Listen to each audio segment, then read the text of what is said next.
Good morning, YouTube. JT Serenity Farms prepping here. Need a job? CNBC's Becky Quick. Almost half of small business owners in the month of May said that they were having real problems with labor shortages at the highest level they had ever seen. So, there's a shortage of workers in the United States? Not hardly. There's a shortage of free will and initiative to go out and return to your former job or get a new job because the current regime is implementing UBI. And a lot of so-called Americans are freaking lazy. They think the jobs they had were below them when they had them. You have all these young, college, indoctrinated, socialist little scumbags who've been taught since birth that their basket weaving degree automatically entitles them to a six-figure salary for no work.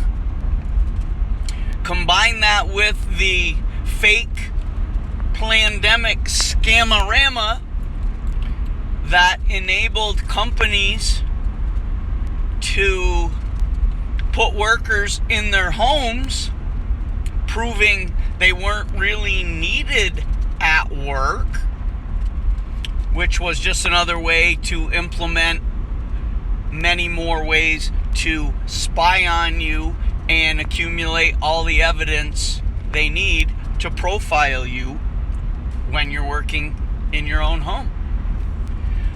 So, what does this have to do with open borders? Well, the deep state private federal Central Reserve Bank, in cahoots with the Democrats, want to collapse the economy for their great reset. That's not a conservative right-wing conspiracy theory. The left and fake news tried to convince us all it was, until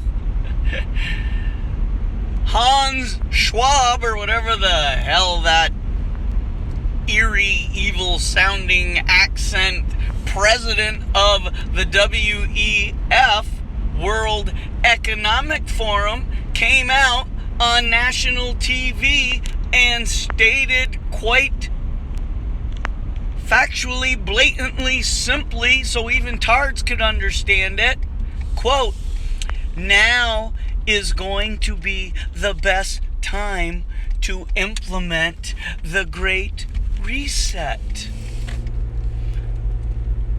Okay, what part of that is a conspiracy theory or confusing to the sheeple tards? It ain't liberish. Were you looking at the words coming out of my mouth? He said it. He means it. The Democrats mean it. The globalists mean it. The deep state means it. But I repeat myself.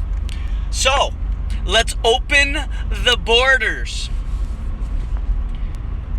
Why would the current regime want to date hundreds of thousands of illegal scumbag terrorists, child sex traffickers, rapists, criminals, drug runners, and those are the good ones, coming into this country? It's not to take the jobs Americans won't do. Although there are jobs Americans won't do, there were always other Americans that would take those jobs. If you need to collapse an economy, you need people to be in as much debt to demand, aka big corporations and central bankers, as possible. The more debt people are in, the more you can control every aspect of their lives. So how do you get people to throw common sense out the window and incur completely unsustainable debt? You know, kind of like the U.S. government has done to the country. Intentionally. Well, you blackmail banks into loaning homes to people who have no business getting in a home at their current financial state. That's one way. You make sure that the Holly weirdos and social media and TV shows are encouraging everyone to keep up with the Joneses. Putting out the latest gadgets to make your life simpler and easier. When in reality, it's to incur debt and to spy on you.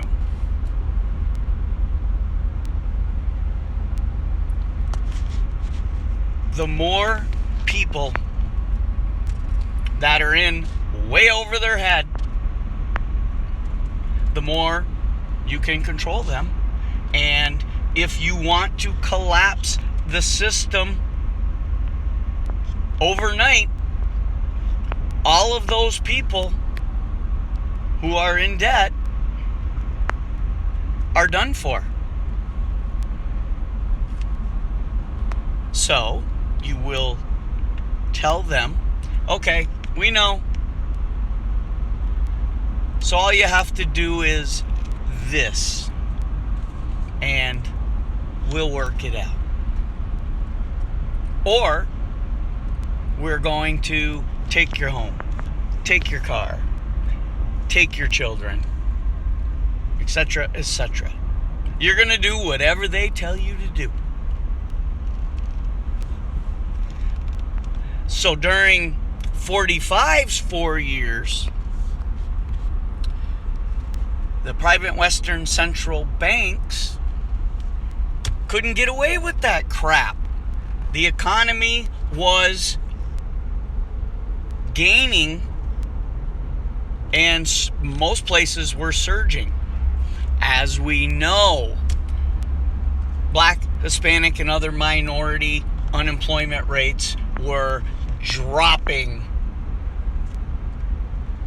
like Pedo Joe's IQ.